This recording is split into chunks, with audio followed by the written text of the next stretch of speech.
that didn't just come down to earth. But he came back in a time where it wasn't really the nicest. They didn't have microwaves, color TVs, air-conditioned homes, showers, indoor plumbing, all of those niceties. He just came down to earth to take care of what he needed to do. And he didn't feel wrong. That'll make a difference. Now, all of that, just gives us a challenge. I like to be appreciated. I like people to treat me kindly.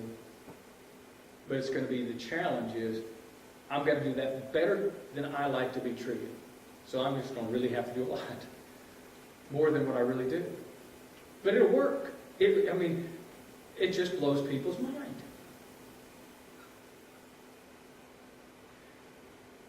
There's a book written some time ago by a fellow, I think his name was Watchman Nee, strange name, in a distant land in the Far East. Had rice paddy, or at least he was writing about this guy that did. And every day the guy would go out and he would get on this stationary type bike that had a pump attached to it, and he'd pedal. And what it would do was suck the water up from the river nearby, and it would flood the rice paddocks like they need to be for the day. Now, right down below him was another fellow who didn't have exactly the right kind of attitude. Now, this first guy had Christianity. The second guy did not. And after that, he'd sit back and watch this guy do this, and just for a couple hours, pump and fill up his stuff. And then he'd go over and he'd lift up the gate in between his place and the other one, and all the water that guy filled up flowed next one down and filled up his rice paddy.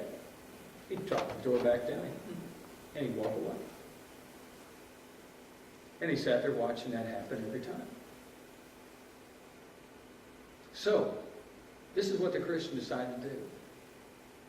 He goes over earlier one morning than normal, and he gets out there and he pedals his bicycle, and he fills up the paddy, and he walks over to where the door is to the thing. The guy's out there watching him.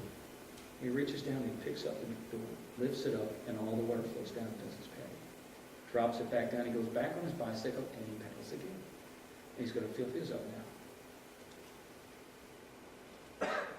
That just seemed like, that's not fair. But it drove the guy crazy. And allowed this fellow to talk to him, even from a pagan background, about Jesus, because he just wasn't used to seeing that. The world's not used to really seeing the real Jesus. That's I think part of the reason they like to put myth up there. They don't want that kind of a thing. Because he's a condemning, ridiculing, unloving, and there's sin in the world. I know that. And God condemns those things, and we talk about those things. But also, as Paul was writing in another place, he said, teach the truth in love. Book of Ephesians. I have to read the book. I don't remember exactly where it's at right now. But what a difference, you see, Christ made to the people in that day and time. And the impact that he made on all the people around him drove them nuts.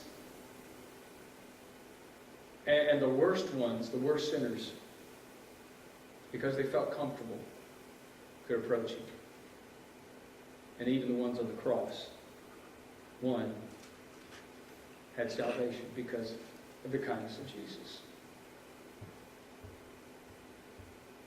Mind of Christ. Now let's add one more tidbit to it and we just close here.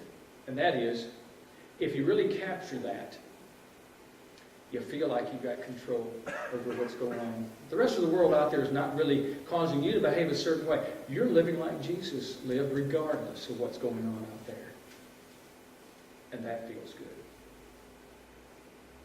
And when you can accomplish that, you feel like you're doing it the right way. Now, I don't get that all the time, but occasionally if I happen to do it the right way, just by experience, I say, that was pretty cool. Messed up a few times over here, but I did one right here. It makes God proud. So it benefits others and us too. It makes us more what Jesus is like. Christmas, very close to it. And the world's out there watching. What is Christmas all about? Our life can teach it is not a myth. It is real. It is definitely real.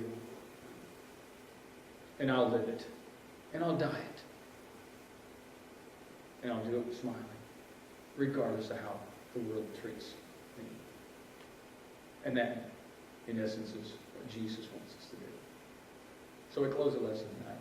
Just with a little challenge to think about that. That it motivates you in that direction. And if you're just struggling with something, you need the prayers. We're here to pray. We're here to help you if you're ready to make a commitment and become baptized. Opportunity to study about it if you're not. Talk about it. Right here from God's Word.